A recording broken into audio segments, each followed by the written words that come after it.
नमस्कार, जय हिंद साथियों। स्वागत है आप सभी का सर्वज्ञ टेस्ट में। और इस क्लास को लेने से आप किसी भी एग्जाम में बैठोगे तो ये प्रश्न आप सभी के काम आने वाले हैं। दोस्तों, क्लास को शुरू करता हूं। पहला प्रश्न आप सभी के सामने है, अस्थियों एवं पेशियों को आपस में जोड़ता है। प्रत्येक प्रश्न का उत्तर देने का प्रयास करना है, सिर्फ प्रयास कीजिए, बाकी की आंसर मैं बताऊंगा आपको। देखिए, ऑप्शन ए एक नई छोटी पेशी, option B tendon, option C उपस्थि और ऑप्शन डी लिगामेंट। तो साथियों, अस्थियों और पेशियों के मध्य जोड़ने वाला टेंडन होता है। मैं आपको विस्तार से बताऊंगा। देखिए, यहाँ पर ही अस्थियां और पेशियां हैं, इन दोनों के मध्य जो ये नस है, इनके मध्य टेंडन मिलता है। क्या मिलता है? टेंडन। तो इसका राइट आंसर टेंडन होगा, इसको भी याद रखिए। चलिए आगे बढ़ते हैं। अगला प्रश्न आप सभी के सामने, अस्थि में कौन सा लवण सर्वाधिक मात्रा में होता है? तो साथियों, जो अस्थि होती है उसमें सर्वाधिक मात्रा में लवण कौन सा होता है? ऑप्शन ए magnesium carbonate, ferric nitrate, calcium phosphate, sodium chloride. तो साथियों, कैल्शियम फॉस्फाइड अस्थियों में सर्वाधिक होता है और ये इस प्रकार का होता है, कैल्शियम फॉस्फाइड। याद रखिए। आगे बढ़ते हैं अगले प्रश्न की ओर। अगला प्रश्न, वृद्धावस्था में मनुष्य की हड्डियां क्यों कमजोर हो जाती हैं? जब मनुष्य वृद्ध होता है, बूढ़ा होता है, उस टाइम पर उसकी हड्डी कमजोर क्यों होती है? आपके सामने ऑप्शन है, लोहे की कमी से, कैल्शियम की कमी से, कोबाल्ट की कमी से, आयोडीन की कमी से। साथियों, इसका राइट आंसर है कैल्शियम की कमी से मनुष्य की हड्डियां कमजोर होती हैं। याद रखिए, बहुत इंपोर्टेंट क्वेश्चन है। अगला प्रश्न आप सभी के सामने है, दांतों तथा हड्डियों में पाए जाने वाले तत्व कौन कौन से हैं? ऑप्शन है कैल्शियम फास्फोरस, फास्फोरस व सल्फर, पोटेशियम व कैल्शियम, कैल्शियम व मैग्नीशियम। तो साथियों, दांतों और हड्डियों में मिलती है हमारे कैल्शियम और फास्फोरस, इसका राइट आंसर है। आगे बढ़ते हैं। अगला प्रश्न नेक्स्ट, मानव शरीर के किस अंग की हड्डी सबसे लंबी होती है? ये प्रश्न बहुत इंपोर्टेंट है और इसका आंसर भी आप कमेंट में दीजिएगा। देखिए, ऑप्शन है जांग, रिबकेज, भुजा, मेरुदंड। तो साथियों, मानव शरीर की सबसे लंबी हड्डी होती है फीमर। कौन सी? फीमर। और ये कहां पर होती है? ये जांग में होती है, ये भी याद रखिए, जांग में मिलती है और रेड कलर की आपको दिख रही है। तो इसका राइट आंसर क्या होगा? इसका राइट आंसर जांग होगा। अगर आपसे पूछे उस हड्डी का नाम क्या है जो सबसे लंबी होती है, तो उसका नाम है फीमर। यहाँ पर आपके सामने लिखा भी दिखाई दे रहा है, फीमर कहते हैं। क्या कहते हैं? फीमर कहते हैं। सबसे लंबी हड्डी है मानव शरीर की, सबसे लंबी हड्डी फीमर। आगे बढ़ते हैं। अगला प्रश्न नेक्स्ट, टीबिया नामक हड्डी किस में पाई जाती है? जो टीबिया नामक बोन्स होती है वो कहाँ मिलती है? ऑप्शन है टांग, भुजा, मुंह, खोपड़ी। तो साथियों, इसका राइट आंसर है, टीबिया जो हड्डी होती है वो हमारे टांग में मिलती है। कहाँ पर? टांग, इसका राइट आंसर है। टीबिया आपको दिखाता हूँ। देखिए, यहाँ पर जो येलो कलर की आपको दिख रही है, इसका नाम टीबिया हड्डी है, टीबिया बोन्स कहते हैं इसको। याद रखिए इसको। और ये आपको यहाँ पर ग्रीन कलर की, इसका नाम है फिबुला। और आपके मध्य जो घुटने पर होती है कटोरी सी, उसको फिबुला कहते हैं। यहाँ पर जो कटोरी सी, इसको क्या बोलेंगे? इसको फिबुला। क्या नाम इसका? फिबुला है। और यहाँ पर सर्वाधिक बड़ी हड्डी जिसका नाम फीमर हड्डी है। याद रखिए इन सब चीजों को। आगे चलते हैं। अगला प्रश्न नेक्स्ट, निम्न में से कौन मानव के पैर की हड्डी नहीं है? ऑप्शन है ह्यूमरस, फिबुला, टीबिया, फीमर। तो साथियों, मानव की पैर की हड्डी इसमें से ह्यूमरस नहीं है। आप देखिए, यहाँ पर हमारी फिबुला भी है, यहाँ पर फिबुला भी है, ये ग्रीन कलर की, और टीबिया भी है येलो कलर की, और फीमर भी है हमारी रेड कलर की। लेकिन ह्यूमरस जो हड्डी है वो हमारी पैर में नहीं होती है। ठीक है, चलिए आगे बढ़ते हैं। अगला प्रश्न नेक्स्ट, कि मानव शरीर की सबसे लंबी हड्डी कौन सी है? हमने अभी बात की थी, वो जांग में होती है। उसका नाम क्या है? उसका नाम है फीमर हड्डी, जो कि सबसे लंबी होती है। बात करते हैं कि मानव शरीर की सबसे छोटी हड्डी क्या होती है? उसका नाम है स्टेपीज, और ये कान में होती है। अभी चर्चा करने वाले हैं आगे, सबसे छोटी हड्डी कौन सी? स्टेपीज होती है, इसका नाम। आगे बढ़ते हैं। अगला प्रश्न, मानव शरीर की सबसे छोटी हड्डी कौन सी है? कहां पर होती है? जबड़े में। स्टेपीज नाम है नाक की, नाखून। तो साथियों, मानव शरीर की सबसे छोटी हड्डी का नाम होता है स्टेपीज। और ये कहां पर? ये कान में मिलती है। कि यहाँ पर आपको दिख रहा है छोटी सी हड्डी जो है, बिल्कुल छोटी सी है। ये कान की सबसे छोटी हड्डी है पूरे शरीर की। मानव के शरीर की सबसे छोटी हड्डी कौन सी होती है? स्टेपीज होती है। इसका नाम याद रखिए, स्टेपीज इसका नाम है, जो कि बहुत इंपॉर्टेंट है। अगला प्रश्न आप सभी के सामने है नेक्स्ट। मनुष्य के शरीर में पसलियों के कितने जोड़े होते हैं? कितने पसली जोड़े होते हैं?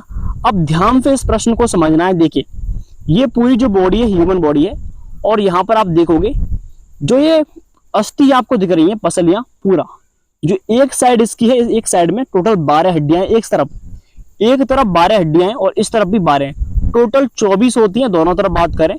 अगर बात करते हैं एक साइड की, तो एक साइड में 12 यानी कि 12 हड्डियां होती हैं, 12 बोन्स, और इस साइड भी 12 हड्डियां होती हैं। टोटल मिलाएंगे 24 हड्डियां होंगी इसकी। लेकिन बात हमने सिर्फ एक जोड़ की है, तो यहाँ पर 12 इसका करेक्ट आंसर रहेगा। मनुष्य के शरीर में फफली कितनी होती है? 12 इसकी फफलियां होती हैं। इस बात को याद रखिए। आगे बढ़ते हैं, अगला प्रश्न। मनुष्य की खोपड़ी में कितनी अस्थियां होती हैं? मोस्ट इंपोर्टेंट क्वेश्चन आप सभी के लिए।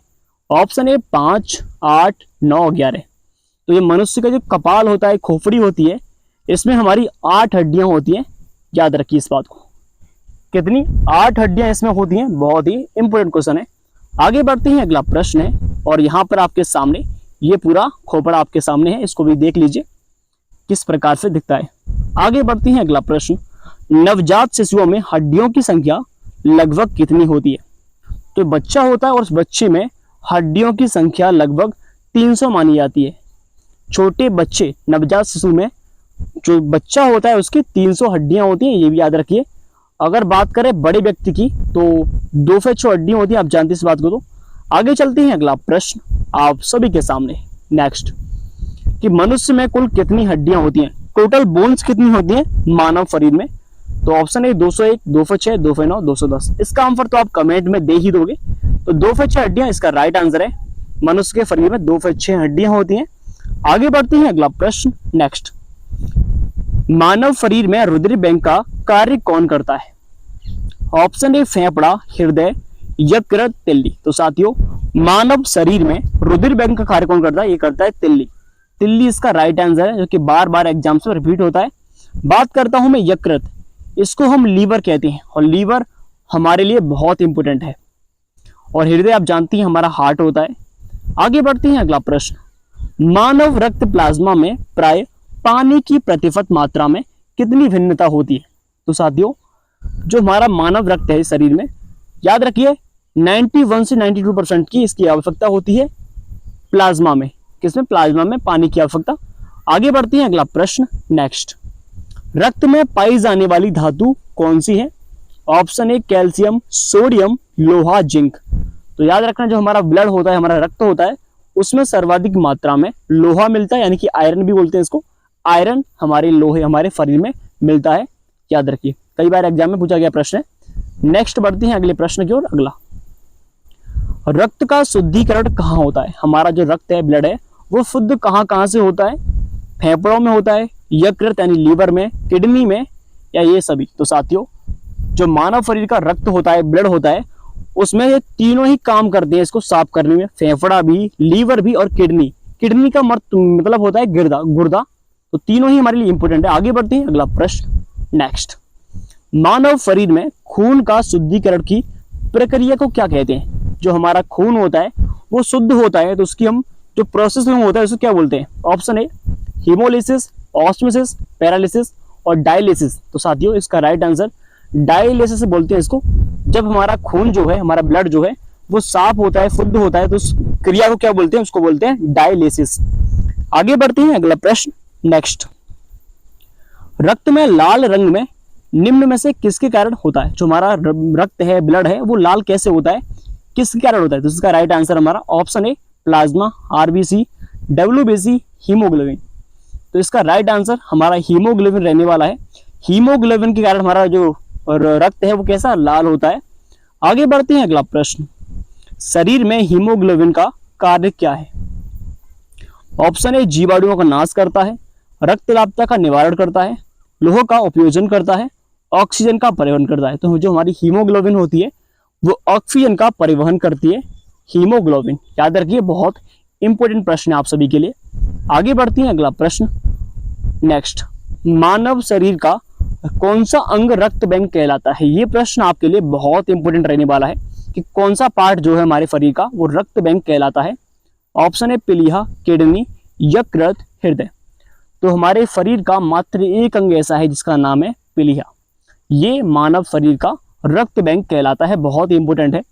आगे बढ़ते हैं, अगला प्रश्न, रुधिर के प्लाज्मा के निम्न में से किसके द्वारा एंटीबॉडी निर्मित होती है? इट्स ए इंपॉर्टेंट क्वेश्चन आप सभी के लिए। Option A lymphocyte, eosinophil, neutrophil, monocyte. तो इसका राइट आंसर रहने वाला है हमारा, क्या राइट आंसर इसका हमारा?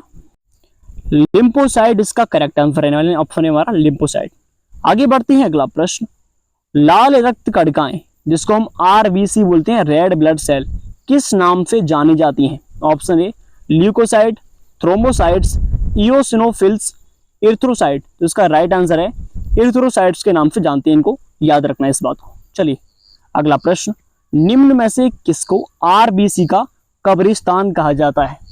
हमने रक्त बैंक पढ़ा, अब आरबीसी का कब्रिस्तान किसे कहते हैं? राइट आंसर क्या होगा? पिलिया, परिफोदिका, यकृत, अस्थिमज्जा। तो इसका राइट आंसर पिलिया कहते हैं आरबीसी के कब्रिस्तान को। और आरबीसी की फुल फॉर्म होती है रेड ब्लड सेल, लाल रक्त कणिकाएं। अगला प्रश्न, सर्वप्रथम रक्त परिसंचरण तंत्र का अध्ययन किसने किया था? Option A Kornberg, Harvey, Landsteiner, brown. तो सबसे पहले रक्त परिसंचरण तंत्र का अध्ययन किया था हॉर्वे ने। हॉर्वे एक वैज्ञानिक था जिसने बायोलॉजी के क्षेत्र में आरबीसी का क्या किया? ये सबसे पहले खोज की रक्त परिसंचरण की। आगे बढ़ते हैं, अगला प्रश्न है नेक्स्ट, पेस मेकर का संबंध किससे है? ऑप्शन ए गुर्दा, फेफड़ा, हृदय, दिमाग। तो पेस मेकर जो है इसका संबंध किससे? इसका संबंध है फेफड़े से, ठीक है। पेस मेकर फेफड़ा राइट आंसर इसका। आगे बढ़ते हैं, सोते समय रक्तदाब में क्या परिवर्तन होता है? जब कोई व्यक्ति सोता है उस टाइम पर जो उसका रक्तचाप है, रक्तदाब में प्रेशर पड़ता है उसके खून पर, वो क्या होता है? पहले घटता है फिर बढ़ता है, पहले जैसा रहता है या फिर बढ़ता है या फिर घटता है? तो राइट आंसर इसका, जब मनुष्य नींद में हो, सो रहा है, तो उस टाइम पर उसका जो रक्तदाब होगा, ब्लड प्रेशर जो होगा वो घटता है, डाउन होता है। अगला प्रश्न, रुधिर दबाव मापक यंत्र कौन सा है? Option A ECG, arm band, sphygmomanometer, stethoscope. तो इसका राइट आंसर जो सिप्फोमैनोमीटर है इसका राइट आंसर है, जो कि रुधिर दबाव मापक यंत्र है। बहुत ही इंपोर्टेंट प्रश्न है। आगे बढ़ते हैं, अगला प्रश्न नेक्स्ट, मनुष्य के शरीर में हृदय को एक बार धड़कने के लिए कितना समय लगता है? तो साथियों, जब मनुष्य का शरीर धड़कता है तो उस टाइम पर 1.5 सेकंड लगभग में लगता है, लगभग 1.5 सेकंड में धड़कता है। आगे बढ़ते हैं, अगला प्रश्न नेक्स्ट, स्वस्थ मनुष्य में प्रति मिनट हृदय धड़कता है। ऑप्शन ए 72 बार, 67 बार, 58 बार, 90 बार। तो इसका राइट आंसर क्या है? ये तो सब जानते हैं, इसका राइट आंसर कमेंट में आंसर दीजिएगा। आगे बढ़ते हैं, स्वस्थ मनुष्य का रक्तचाप कितना होता है? तो साथियों, एक व्यक्ति जो कि बिल्कुल फिट है, स्वस्थ है, उसका जो रक्तचाप होता है वो कितना होता है? ऑप्शन है 201 मिलीमीटर और 110, 120, 80, 90, 60, 85, 55। तो इसका राइट आंसर 120 मिलीमीटर और 80 मिलीमीटर इसका राइट आंसर है, मिलीमीटर। आगे बढ़ते हैं, अगला प्रश्न, नाड़ी दर कहाँ से मापा जाता है? ऑप्शन ए तंत्रिका से, धमनी से, सिरे से, त्वचा से। जो नाड़ी की जो दर होती है आप जानते हैं, धमनी से नापते हैं इसको। जब किसी को बुखार आता है तो उसकी नाड़ी चेक करते हैं, तो इसी वजह से नाड़ी दर जो है धमनी इसका राइट आंसर रहने वाला है। आगे बढ़ते हैं, मानव शरीर में हृदय का कार्य क्या है? ऑप्शन ए शरीर को ऊर्जा देना, तापक्रम को बढ़ाना, पंपिंग स्टेशन की तरह, या फिर इनमें से कोई नहीं। तो मानव जो ह्यूमन बॉडी जो है उसका जो हार्ट है जो है पंपिंग स्टेशन की तरह कार्य करता है, बार बार धड़कता है। आप जानते हैं धक धक होती है इसी प्रकार से। तो मानव जो ह्यूमन बॉडी है उसका जो बॉडी होती है वो क्या करती है? धड़कती रहती है। इस बात को आप जानते हैं। चलिए अगला प्रश्न, पाचन तंत्र का हिस्सा नहीं है इनमें से। ऑप्शन ए कॉर्निया, आंत, यकृत, पित्ताशय। तो साथियों देखिए, आंत भी हमारे पाचन तंत्र में आती है, लीवर भी यहीं पर मिलता है, और जो आमाशय या पित्ताशय जो कहाँ पर, ये सब पाचन तंत्र में मिलते हैं। लेकिन बात करें कॉर्निया की, जो कॉर्निया है वो हमारी आंख में होती है। हमारे दृष्टिपटल जो होता है वो आंख में होती है कॉर्निया, इसीलिए ये पाचन तंत्र का हिस्सा नहीं है कॉर्निया, ये हमारी आंख का हिस्सा है कॉर्निया। नेक्स्ट प्रश्न आपके लिए, लार में कौन सा एंजाइम पाया जाता है? तो जो हमारी लार होती है, लार में कौन सा एंजाइम मिलता है? ऑप्शन है टैनिन, टाइलिन, रेजिन, रेनिन। तो साथियों हमारी लार जो होती है, मनुष्य की लार जो होती है, उसमें टाइलिन नाम का एक एंजाइम मिलता है। टाइलिन इसका राइट आंसर है। याद रखिए ये प्रश्न बहुत इंपॉर्टेंट है भविष्य की परीक्षाओं के लिए, तो हर चीज़ को नोट करना है। अगर आपको हमारी वीडियो पसंद आ रही है तो प्लीज़ वीडियो को लाइक कीजिएगा और चैनल को सब्सक्राइब। आगे बढ़ते हैं अगला प्रश्न। पेट में भोजन को पचाने के लिए निम्नलिखित में से किसकी खास आवश्यकता होती है? ऑप्शन ए खनिज, हवा, एंजाइम, पानी। एंजाइम हमारे लिए उपयोगी होता है, क्यों? ये हमारे शरीर में जितनी भी खाद्य पदार्थ होते हैं जो हमने खाए हैं उन सभी को पचाने के लिए एंजाइम की बहुत आवश्यकता होती है। तो एंजाइम इसका राइट आंसर है। पेट में भोजन को पचाने के लिए एंजाइम की आवश्यकता होती है। आगे बढ़ते हैं अगला प्रश्न आप सभी के सामने आने वाला है। इस प्रश्न पर स्टार लगाइए, बहुत इंपोर्टेंट क्वेश्चन है। ठीक है, आगे बढ़ते हैं अगला प्रश्न। मानव शरीर में भोजन का रक्त द्वारा अवशोषण कहाँ सर्वाधिक होता है? ऑप्शन ए छोटी आंत, यकृत, बड़ी आंत, आमाशय। तो जो मानव शरीर है उसमें भोजन को जो अवशोषण करने वाला वो कौन होता है? वो हमारी छोटी आंत, उसका राइट आंसर है। छोटी आंत द्वारा जो एब्जॉर्ब करता है हमारे रक्त को, हमारे जो भोजन हमने खाया है उसको एब्जॉर्ब करेगा हमारा रक्त। आगे बढ़ते हैं अगला प्रश्न।